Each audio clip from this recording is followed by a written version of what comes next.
جب رو ہی پڑتا ہے تو پھر اماں سارے کام چھوڑ کے متوجہ ہو جاتی۔ لوگ کہتے ہیں وہ میرے پاس آیا تھا تو بس رو ہی پڑا تھا، تو پھر میں کیا کرتا؟ وہ رو ہی پڑا ہے تو معاملہ ختم ہو گیا۔ بچے کی شدید غلطی پر اسے ڈانٹا تھا پر وہ رو پڑا، نرم ہو گیا دل ماں کا، باپ کا، چچا کا، بڑوں کا، چونکہ وہ رو پڑا ہے۔ عزیز بھائی، جب تو بھی رب کی بارگاہ میں رو ہی پڑے گا نا، جب تو اس کی خشیت سے ٹوٹ ہی جائے گا نا، جب اس کے حضور آ کے عرض کرے گا نا، مالک میں کہاں جاؤں تیری بارگاہ میں نہ ہوں، کہاں جاؤں؟ قرآن مجید سورہ توبہ میں ارشاد فرماتا ہے فَلْيَضْحَكُوا قَلِيلًا وَلْيَبْكُوا كَثِيرًا، فرمایا انہیں چاہیے تھا کہ تھوڑا ہنستے، وَلْيَبْكُوا كَثِيرًا، اور زیادہ روتے۔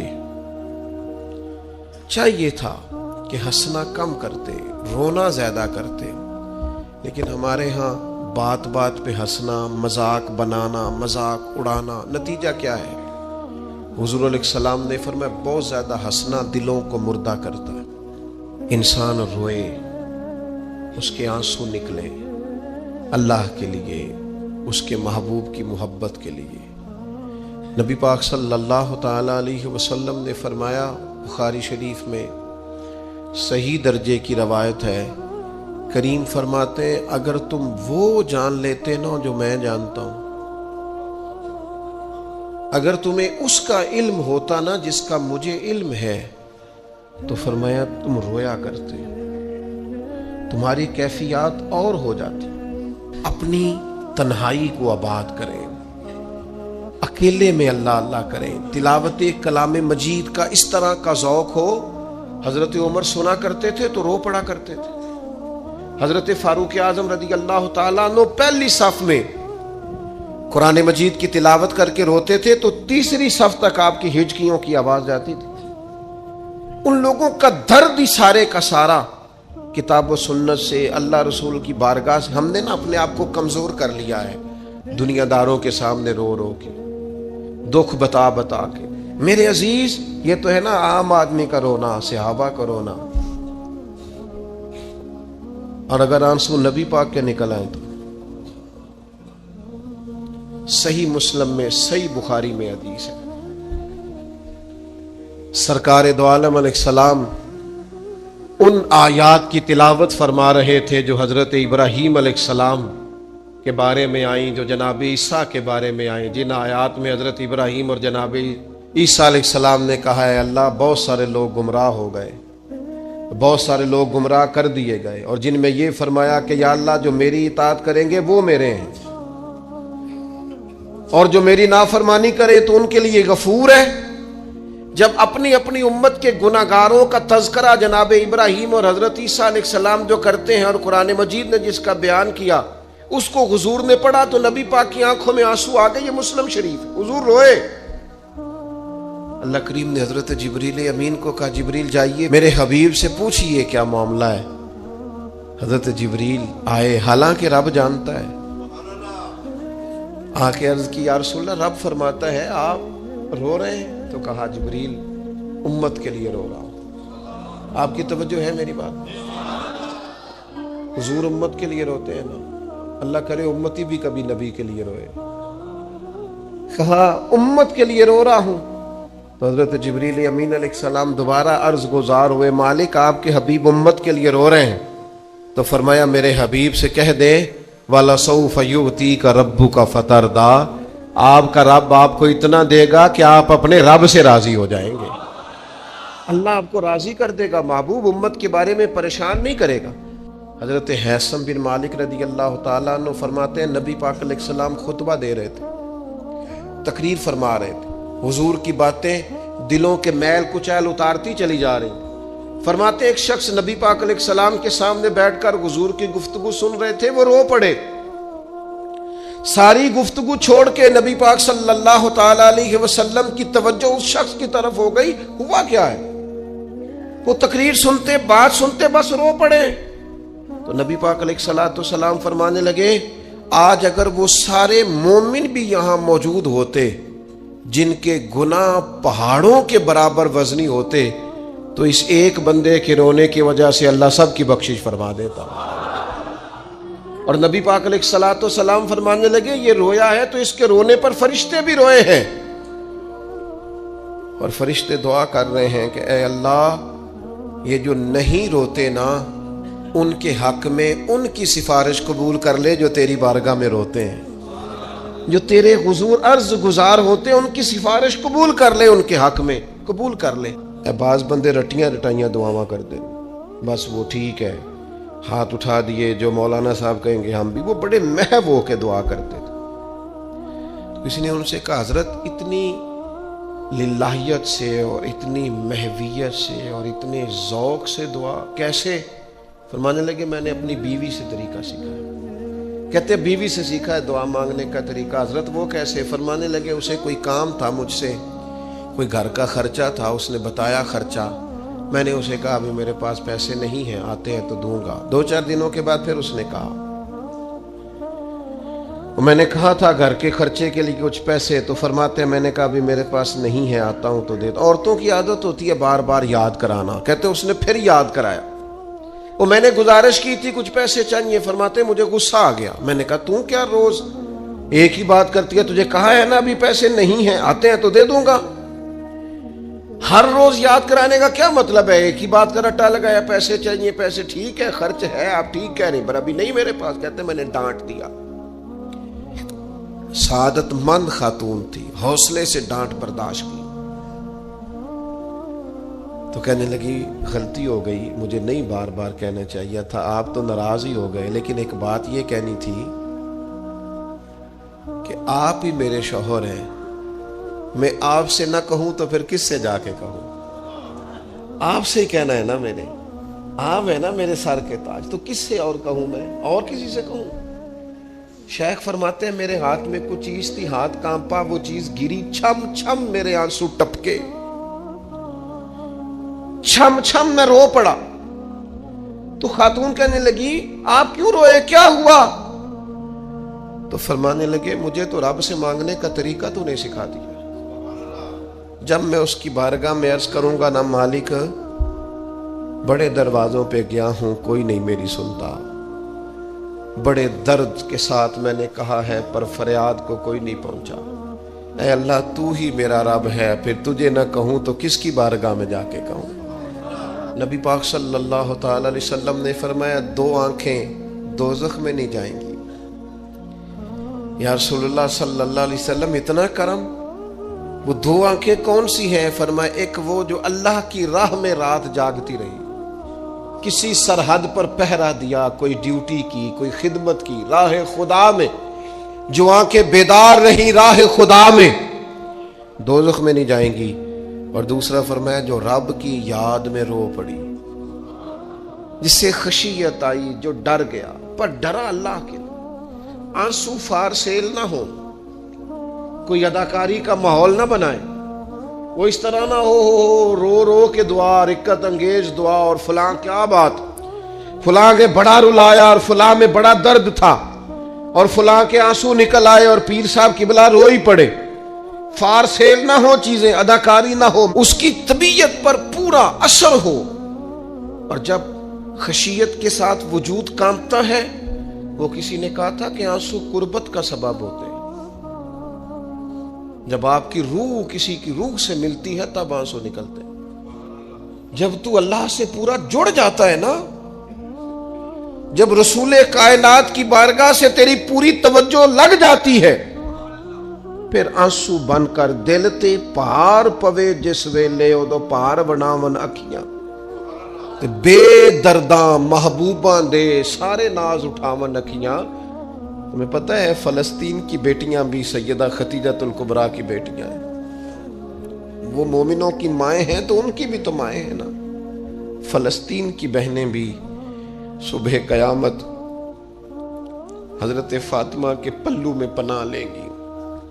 نبی پاک صلی اللہ تعالی علیہ وسلم نے فرمایا من اذا مسلمن فقد اذانی. میں کیسے وہ بات آپ کے دلوں تک اتاروں کہ حضور نے فرمایا جب میرے مسلمان کو تکلیف ہوتی ہے تو مجھے تکلیف ہوتی ہے، مجھے درد ہوتا ہے. اس رسول کی امت جو کافروں کی رسیاں زور سے باندھی جائیں تو حضور فرمائیں ڈھیلی کر دو. یہ ہائے ہائے کرتے ہیں تو مجھے نیند نہیں آتی. اگر بدر میں قیدی بنا کے لایا گیا کافر ہائے ہائے کرے تو حضور کو نیند نہیں آتی، تو مجھے بتاؤ کہ فلسطین کی بیٹیاں ہائے ہائے کرتی ہیں تو گنبد خضرا میں محبوب کو آرام ہے؟ میرے عزیز، بے حسی کی زندگی، چھوٹے موٹے بیانات، تو بھی کہہ دے تھوڑا سا فلانے کا بیان نہیں آیا، کیا کرنا ہے بیان دے کے، کیا بات کرنی ہے تذکرہ کر کے؟ دوستو آؤ، رو کے دیکھ لیا ساری دنیا کے سامنے، کچھ رب کے سامنے رو کے نہ دیکھ لیں.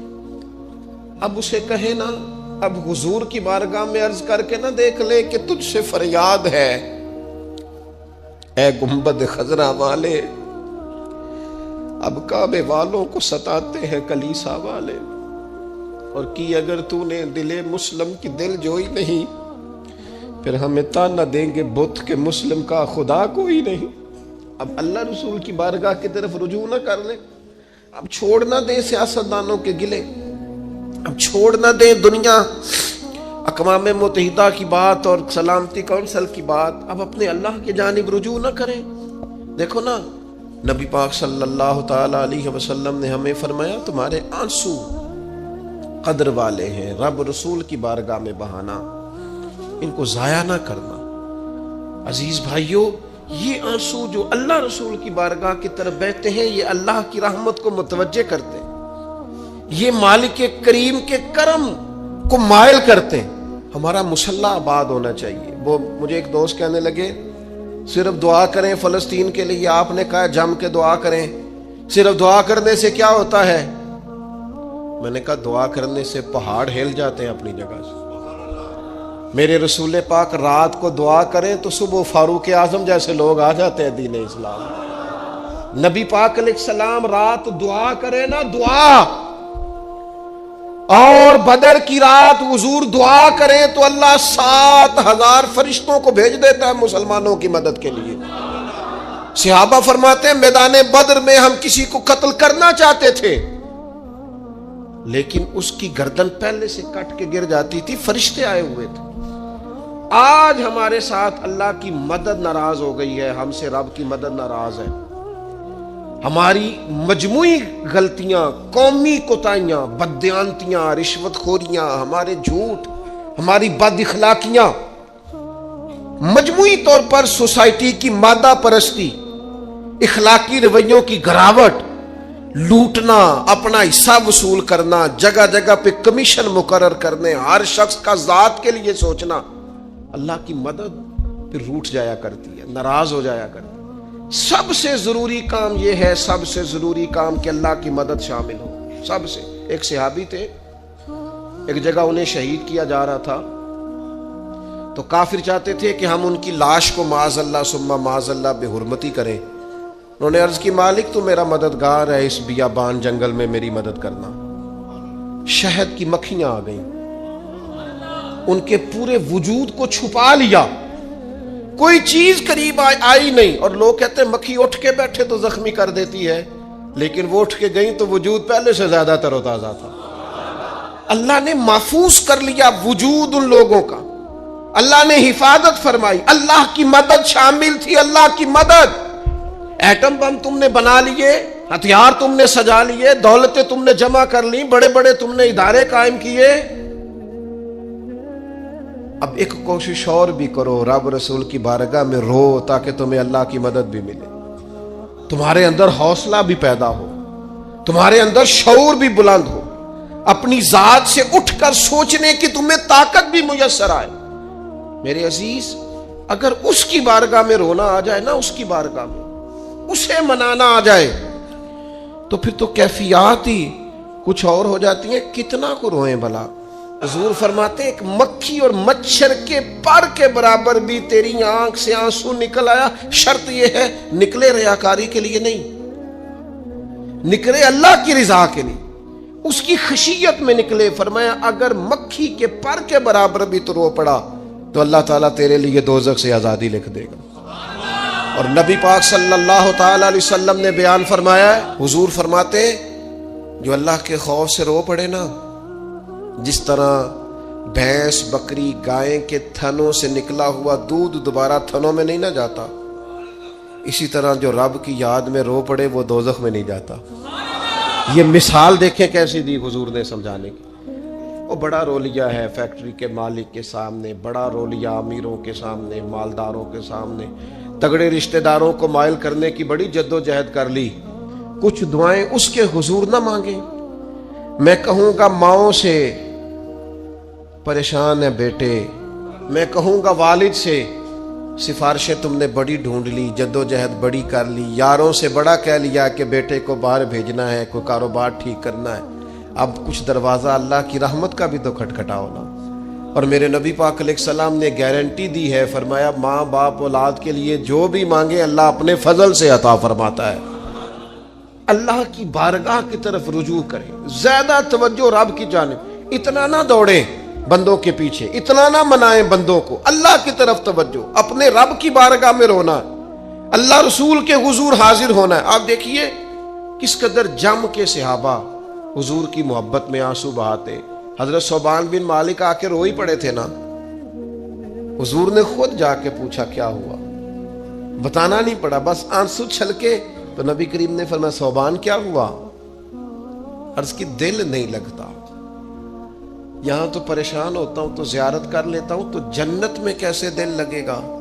بس وہ روئے تھے نا، حضرت جبریل آ گئے، کہا محبوب رب فرماتا ہے جو اللہ رسول کی اطاعت کریں گے جنت میں بھی اللہ پڑوس عطا کر دے گا۔ رو پڑے تو جنت تک بات چلی گئی، رو پڑے تو۔ حضرت مولا علی شیر خدا فرماتے ہیں اگر تیری آنکھوں سے کبھی آنسو نکلے نا اللہ کی یاد میں، حضور کی محبت میں، تو فرمایا ان آنسوؤں کو پوچھنا نا، ان کو چہرے سے صاف نہ کرنا، یہ تو آنسو اس قابل ہیں کہ تیرے رخساروں پہ رہیں، یہ تو روشنی ہے تیرے چہرے کی، ان کو پوچھنا نا۔ حضرت علی رضی اللہ تعالیٰ عنہ نصیحت کرتے ہیں انہیں رہنے دے، یہ آنسو بڑا قیمتی ہے، نکلا تیری آنکھ سے ہے پر کسی کا ہو کے نکلا، نکلا تیری آنکھ سے ہے پر کسی کے لیے نکلا، نکلا تیری آنکھ سے ہے پر اس نے تجھے بتایا ہے کہ تیرے وجود میں، تیری دھڑکنوں میں، تیرے جذبات میں کسی اور کا بھی حصہ ہے، یہ رب رسول کی رضا کے لیے چھلکا ہے۔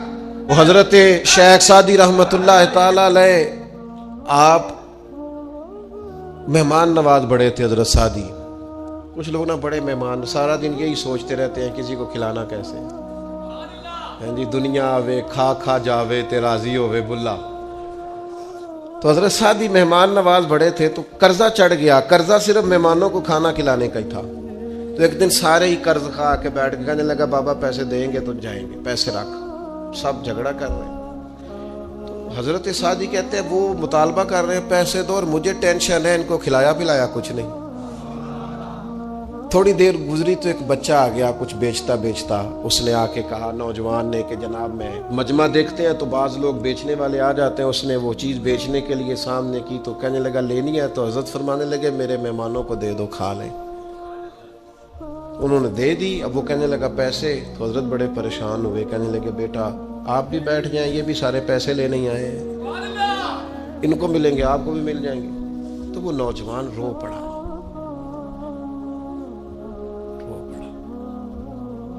کہنے لگا حضرت صاحب میں تو یتیم ہوں، بہنیں اور ماں انتظار کر رہی ہیں۔ حضرت بڑے پریشان ہوئے، یہ کیا ہو گیا؟ فٹافٹ سوچنے لگے کہیں سے بندوبست ہو اور اس کو میں فارغ کروں۔ وہیں بیٹھے تھے کہ ایک عقیدت مند نذرانہ لے کے آیا، ڈھیر سارا نذرانہ پیش کیا، حضور میرا دل کرتا ہے، اور حضور کا فرمان ہے جو بن مانگے ملے وہ اللہ کی طرف سے، اسے قبول کرو جو بغیر چاہت کے آئے۔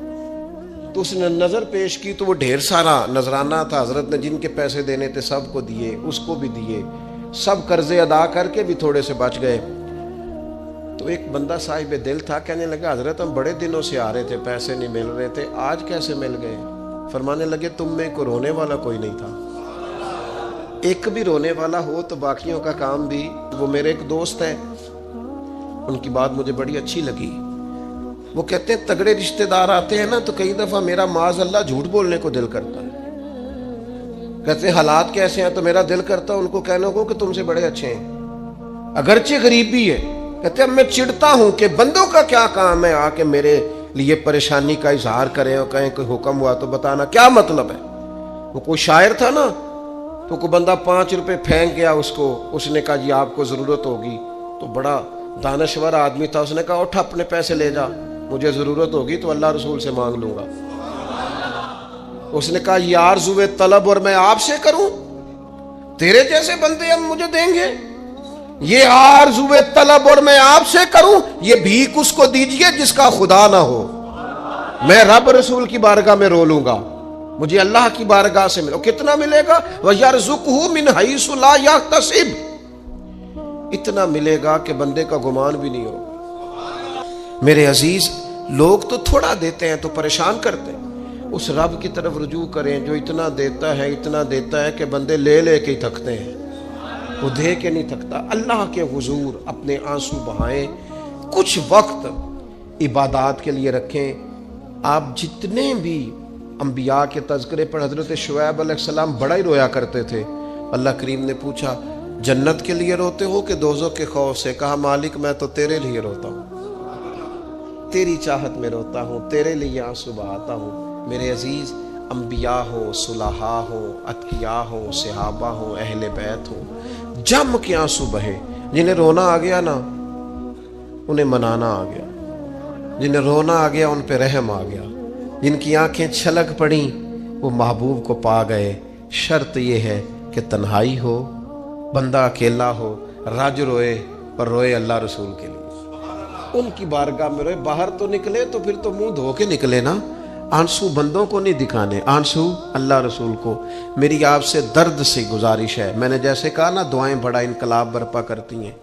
ایک رات صرف میرے کہنے پر 2 رکعتیں نماز پڑھیں, پھر استغفار پڑھیں 70 بار, پھر اتنا ہی حضور کی بارگاہ میں درود و سلام عرض کریں, پھر راج کے روئیں, اللہ سے عرض کریں اللہ اس وطن کے حالات بھی بدل دے, اللہ امت کے لیے بھی آسانی کر دے, اللہ تعالیٰ فلسطین کے مسلمانوں کے لیے خیر فرما دے.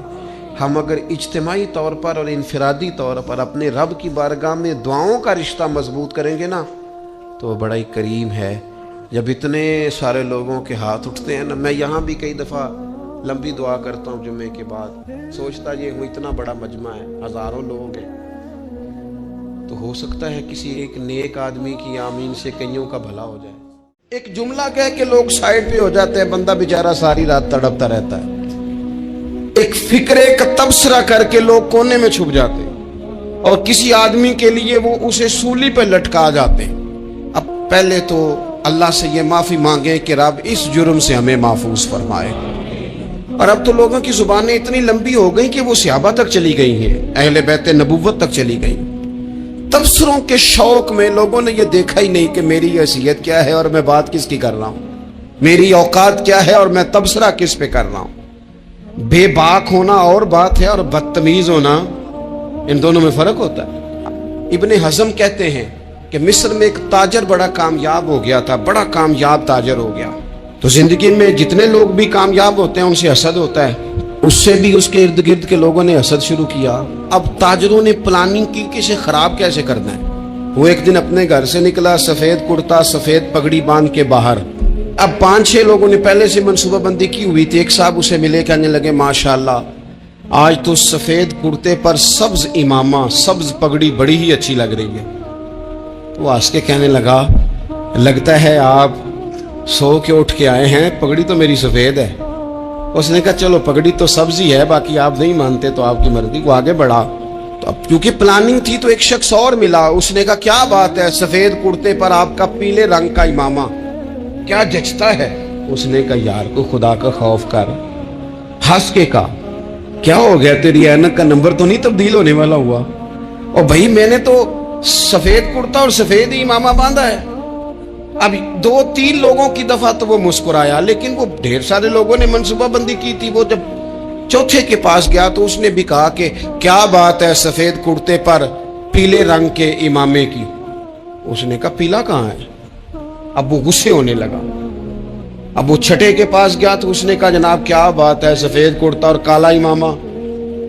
اب وہ غصے میں اتنا باولا ہوا کہ پہلے ہنسا, پھر رویا, پھر اسے سمجھ نہ آئی کہ دکان کا تالا کس چابی سے میں نے کھولنا ہے۔ بس وہ شام ہوئی تو اس بیچارے کو بچوں نے روڑے مارنے شروع کر دیے۔ وہ اتنی تکلیف میں آ گیا کہ لوگ اسے پاگل کہنے لگے۔ کیوں؟ اس لیے کہ لوگ منصوبہ بند، افواہ تھی نا کہ میری طبیعت خراب ہے، تو لوگوں نے حال پوچھ پوچھ کر بیمار کر دیا۔ لوگوں کی باتیں، لوگوں کے تبصرے، لوگوں کے کومنٹس بولے امام شافعی۔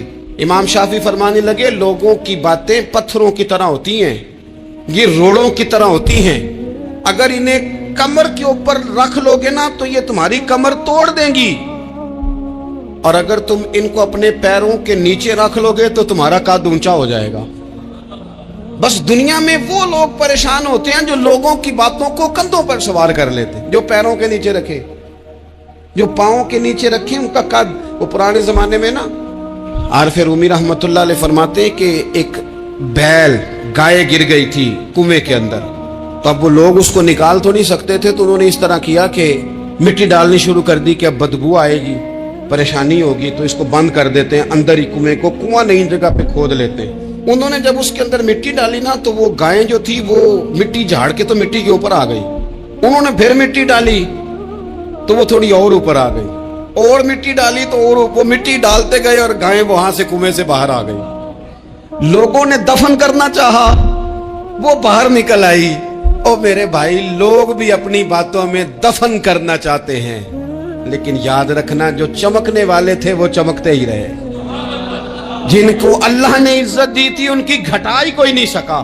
یہاں تو میں نے یہ دیکھا ہے اس معاشرے میں کہ جھوٹے سے جھوٹا آدمی، اس کے بھی فالوور ہوتے ہیں، دغے باز سے دغے باز بندہ، اس کے بھی گویوں کے فالوور، اداکاروں کے فالوور، فلانے کے فالوور۔ اس کا یہ تو بھئی انسان کا مزاج ہے، ہر بندہ کانوں کا کچا ہے، کوئی تھوڑا زیادہ کچا ہے، کوئی تھوڑا کم کچا ہے، تو باتیں تو ہوگی، لوگ منہ میں زبان رکھتے ہیں تو گفتگو تو کریں گے۔ اب یہ اثر لینے والے پہ ہے کہ وہ اس کا اثر کس طرح کا لیتا ہے۔ ہمارے ہاں بڑے بڑے سمجھدار لوگ نفسیاتی ہو جاتے ہیں، بڑی بڑی سمجھدار خواتین نفسیاتی ہو جاتی ہیں، میری ساس باتیں کرتی ہے، میری نند باتیں کرتی ہے، مجھے فلانا باتیں کرتا ہے، مجھے فلانا۔ بھائی باتیں، جس کے منہ میں زبان ہے اس نے بات تو کرنی ہے۔ اب آپ نے کیوں یہ دعویٰ کر لیا ہے کہ آپ اتنے اونچے چلے جائیں کہ آپ کو بات ہی کوئی نہ کرے؟ کیا حرج ہے اس میں؟ اگر کوئی آپ کو بات کر دے تو کیا ہے، ہم کسی نے کر لی تو پھر کیا ہوا؟ اس کا اتنا اثر قبول کرنا کہ ساری رات سونا ہی نہ، پریشان ہو جانا۔ اور بعض لوگ ایسے ہیں جنہیں اتنی باتیں نہیں ہوتی جتنی انہیں ٹینشن ہوتی ہے، یعنی وہ دو بندے کونے میں کھڑے ہیں تو میری ہی بات کر رہے ہیں، اور بھائی وہ اتنا اہم نہیں ہے، انہیں کوئی اور کام بھی ہو سکتا ہے، تیری بات ہی انہوں نے کرنی۔ بلا وجہ لوگ سمجھتے ہیں کہ میں بڑا اہم آدمی ہوں، وہاں بھی مجھ پہ تبصرہ ہو رہا ہے، یہاں بھی ہو رہا ہے۔ اس پہلو سے باہر آئیں، اس کمپلیکس سے نکل آئیں۔ اور نبی پاک کا یہ طریقہ ہے، مسند امام احمد بن حنبل میں حدیث موجود ہے، حضرت عبداللہ ابن مسعود رضی اللہ تعالیٰ عنہ، کمال آدمی حضرت عبداللہ ابن مسعود، حضور نے فرمایا عبداللہ ابن مسعود سے قرآن سیکھا کرو، یہ اسی طرح پڑھتے ہیں جس طرح میرے اوپر نازل ہوا تھا۔ حضرت عبداللہ ابن مسعود کو نبی پاک علیہ السلام نے فرمایا درخت پہ چڑھ کے ذرا میرے لیے مسواک تو اتار دو۔ حضرت عبداللہ ابن مسعود کی پنڈلیاں پتلی پتلی تھی، ٹانگیں پتلی تھی، وہ درخت پہ چڑھے، ہوا چلی تو کپڑا تھوڑا ہٹ گیا تو بعض لوگ ان کی پتلی پنڈلیوں کا مذاق اڑانے لگے، معاذ اللہ، دیکھو کیسی باریک باریک پنڈلیاں ہیں، کیا انداز ہے۔ اب حضور بیٹھے ہیں نا، تو انہوں نے جو بات کی تھی وہ بات بھی درست تھی، پنڈلیاں واقعی پتلی تھی، اور کوئی بھی اس انداز میں دیکھتا تو شاید مسکراتا۔ جب انہوں نے کہا نا دیکھو پتلی پنڈلیاں، تو حضور نے ہمارے لیے طریقہ کیا چھوڑا، ہمارے لیے سیرت کیا چھوڑی۔ حضور سید عالم فوراً ارشاد فرمانے لگے، نبی پاک فرمانے لگے چپ کرو، تم میرے عبداللہ کی پنڈلیوں کو پتلا پتلا کہہ رہے ہو نا، قیامت کے دن جب میزان لگے گا اور ان پنڈلیوں کا تمہیں وزن پتا چلے گا، پھر پتا چلے گا میرے عبداللہ کی شان کیا ہے۔ یہ بڑی وزنی پنڈلیاں ہوں گی، جب ان کا میزان پر وزن تو آپ دفاع کریں۔ نبی پاک صلی اللہ علیہ وسلم نے فرمایا اگر کسی جگہ تیرے بھائی کی عزت پر حملہ ہو رہا تھا اور تو بچانے پر قادر تھا اور تو نے اس کی عزت سے اس شر کو روک دیا، کہا نہیں یار ایسی بات نہیں ہے، تم غلط کہہ رہے۔ فرمایا اگر تم کسی کی عزت کا دفاع کرو گے تو فرمایا جہاں تمہاری عزت خراب کی جا رہی ہوگی رب وہاں تمہاری عزت کا دفاع فرمائے گا، اللہ تمہاری عزت کا محافظ بن جائے گا۔ لیکن ہم کیا کرتے ہیں؟ ہم لوگ باتیں کر رہے ہوتے ہیں تو ہم ان باتوں میں ایک بات اور شامل کرتے ہیں، ہم ان باتوں میں ایک بات اور شامل کر لیتے ہیں اور انداز اختیار کر لیتے ہیں، اور جو آپ کے حق میں ہے اس نے مخالف نہیں ہونا، اور جو مخالف ہے اس نے کبھی حق میں چھوڑیں۔ آپ کس کو قائل کر رہے ہیں؟ جس کی سمجھ میں آتی ہے وہ قبول کرے، نہیں آتی تو دروازہ کھلا ہے، کہیں اور تشریف لے جائے۔ ہمارا یہ مزاج بن گیا کہ بلا وجہ کی وضاحتیں بھی بندے کو کمزور کرتی ہیں، بلا وجہ ہم کمزور پڑ جاتے ہیں، تھوڑے بے نیاز ہو جائیں، چھوڑیں۔ اتنی لمبی زبانیں کھول کے لوگوں نے صحابہ کے بارے میں باتیں کی، باتیں ہو رہی ہیں۔ لوگ جن کو دبانا چاہتے تھے، آج نہیں صوفیاء کی مخالفت شروع ہوئی، ان کے زمانے میں بھی ہوئی، ان کے دور میں ان کے خلاف کتابیں لکھی گئیں، لکھنے والے خدا جانے کہاں ہیں، اور داتا صاحب ہو رہی ہے، خواجہ صاحب ہو رہی ہے۔ حضور غوث اعظم کے ان کے زمانے میں بھی ایسا نہیں ہوا کہ بڑی خوشی سے لوگوں نے آگے بڑھ کے پھول ڈالے ہوں، ان کے دور میں باقاعدہ جتھے تیار ہوئے، جتھے، اور پورا کام کیا گیا۔ اور ویسے بھی اگر کوئی شخص آپ کا مخالف ہی نہیں ہے تو پھر آپ کو چمکنے کا مزہ کیسے آئے گا؟ کوئی تو مخالف ہو نا، کوئی تو ہو نا جو کوئی بات کرے۔ دیکھیں نا، اگر اندھیرا نہ ہو، رات نہ ہو تو بلب کی کوئی اہمیت رہ جائے گی؟ یہ چمکتا ہی تب ہے جب اندھیرا زیادہ ہوتا ہے۔ ہم کہتے ہیں اندھیرا ہو گیا، اور بھائی تجھے چمکنے کا موقع دیا ہے اندھیرے نے، تجھے اس نے عروج دیا، تندی باد مخالف سے نہ گھبرا اے عقاب، یہ تو چلتی ہے تجھے اونچا اڑانے کے لیے، تو باتوں سے پریشان نہ ہو۔ میں نے کہا کہ اگر آپ باتوں کا پہاڑ بنا کے اوپر سوار ہو جائیں گے نا تو قد اونچا کریں گی باتیں۔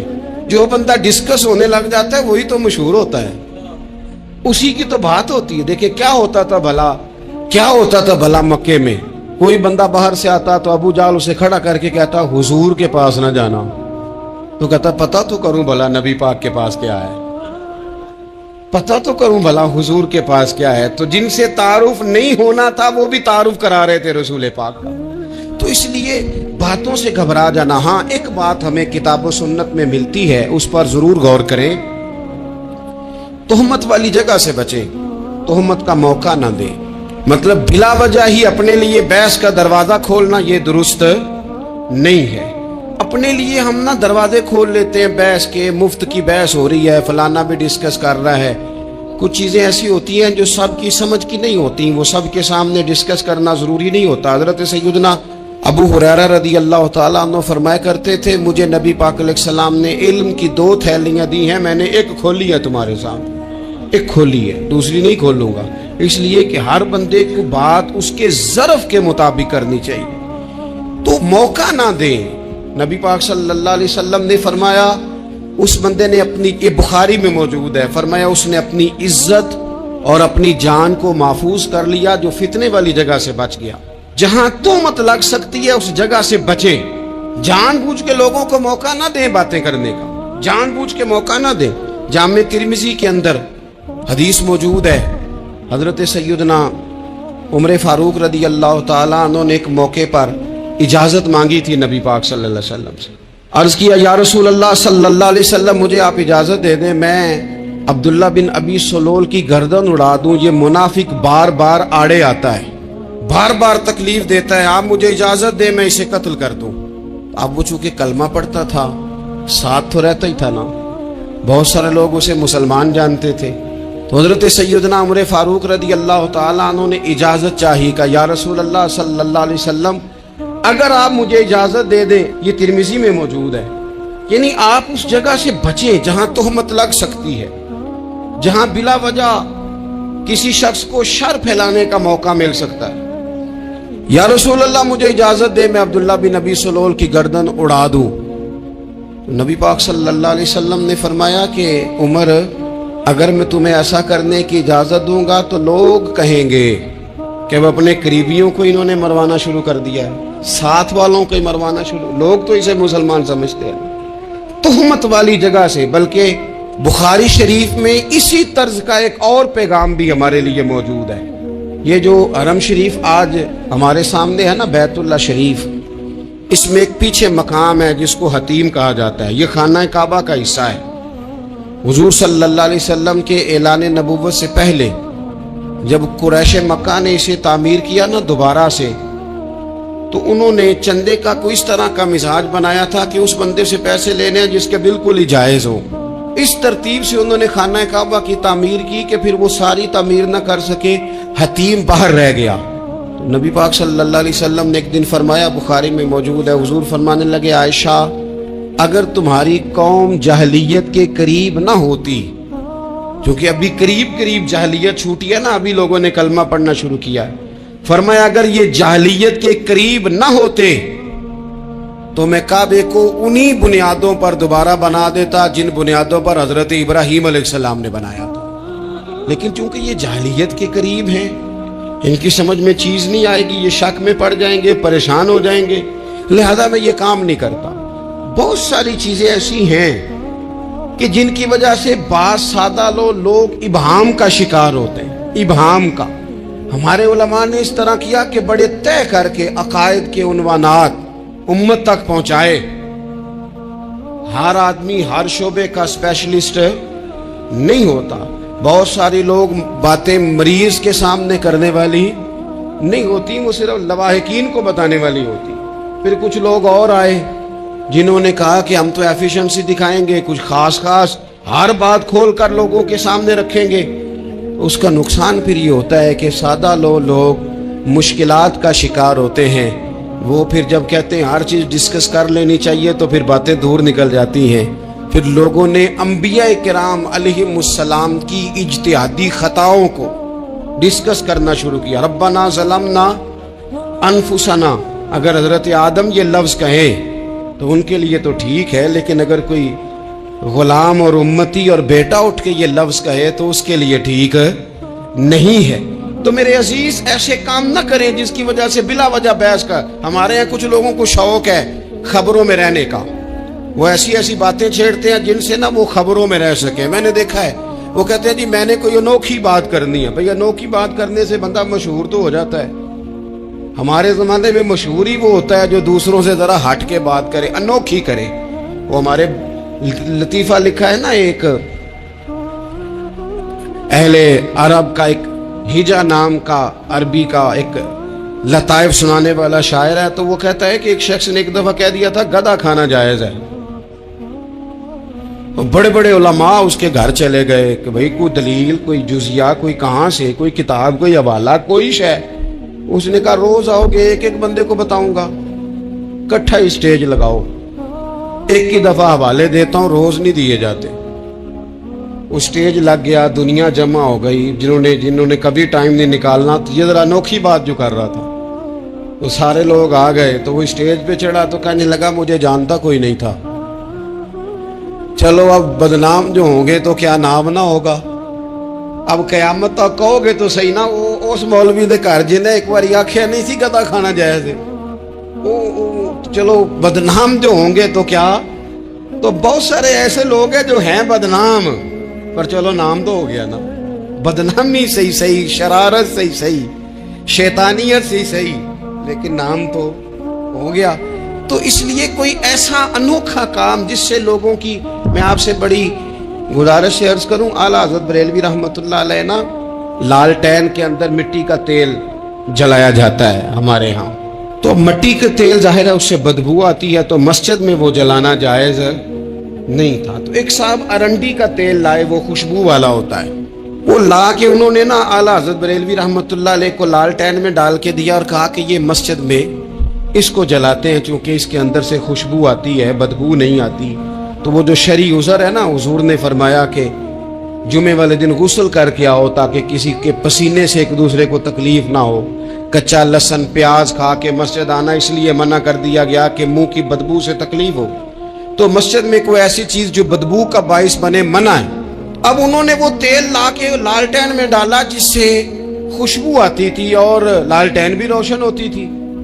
اعلیٰ حضرت فاضل بریلوی رحمۃ اللہ علیہ اپنے اس خادم سے فرمانے لگے کہ اب لوگ تو آئیں گے نا، تو ہمارے علاقے میں تو ساری دنیا مٹی کے تیل سے ہی چلاتی ہے، تو اب آپ نے ایک خوشبو والا تیل لا کے ڈال تو دیا ہے اس کے اندر لالٹین میں، پر یہ لوگوں کو بتائے گا کون کہ یہ تیل وہ نہیں ہے؟ لوگ تو یہاں سے دیکھ کے جائیں گے اور جا کے کہیں گے کہ اتنے بڑے عالم کی مسجد میں اگر جل رہا ہے تو ہم کیوں نہ جلائیں؟ تو فرمانے لگے وہ شخص کے حضور پھر حال کیا ہے؟ فرمانے لگے آپ فرضوں کا سلام پھیر کے دعا سے پہلے لالٹین کے پاس کھڑے ہو جائیں اور جو بندہ گزرے اسے بتاتے جائیں کہ یہ مٹی کا تیل نہیں، یہ مٹی کا تیل نہیں، یہ مٹی کا تیل۔ ہر شخص کے ذہن تک بات اتر جائے تاکہ لوگ کسی ایسی چیز کا شکار نہ ہو جائیں جس سے کہ ان کے مزاج میں کوئی غیر شرعی چیز عروج پکڑ لے۔ تو میرے عزیز، ہم نہ کچھ بدگمانیاں لوگوں کے اندر لوگ ڈالتے ہیں۔ ہمارے ہاں بالخصوص پاکستان میں جب سے سیاسی فرقہ واریت شروع ہوئی ہے، سیاسی، ہماری قوم کا مزاج اتنی بری طرح خراب کیا گیا ہے۔ ہمارے نوجوان بچے جو بڑے سنجیدہ پڑھے لکھے، ان کی گفتگو اپنے سیاسی مخالف کے بارے میں اتنی لوز کر دی گئی ہے، اتنی کمزور کر دی گئی، اتنی خوفناک کر دی گئی ہے کہ اس طرح تو کبھی نہیں ہوا تھا۔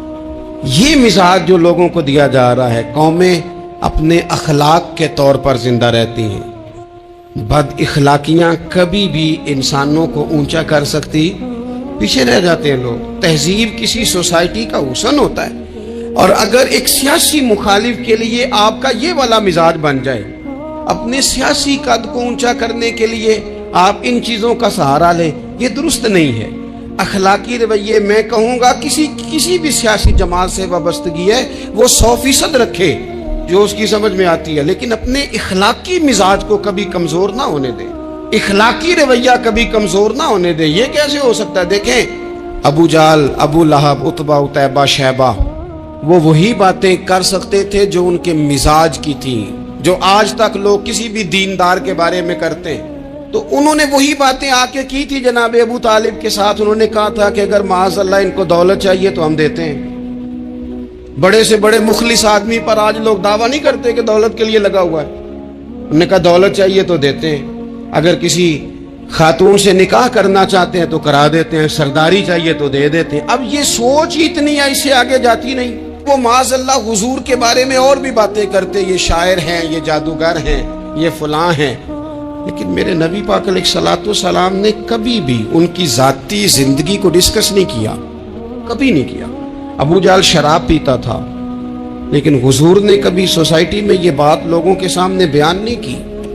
وہ لوگوں کے پیسے دبا لیتا تھا، کئی جگہوں پہ حضور نے پیسے نکلوا کے دیے، لیکن جگہ جگہ گلی گلی کھڑے ہو کے حضور نے یہ نہیں فرمایا کہ یہ اس طرح کا ہے۔ آپ اپنے مخالفین کے بارے میں ضرور کلیم کریں، ثبوت کے ساتھ ضرور بات کریں، یہ ضروری ہے، لیکن آپ کا رویہ اتنا گرا ہوا نہیں ہونا چاہیے کہ لوگ سمجھیں کہ یہ قوم تو اخلاق سے ہٹ گئی ہے۔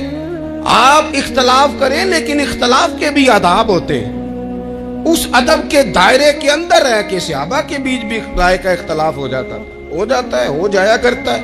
حضور اس اختلاف کو قبول کرتے، بھئی ہو جاتا ہے رائے کا اختلاف اپنوں میں، لیکن اس کے اندر انسان توہین پہ اتر آئے، اس کا لہجہ اس طرح کا ہو جائے جس طرح کی بازاری گفتگو کی جاتی ہے، تو محسوس ہوتا ہے کہ یہ تربیت کا فقدان ہے۔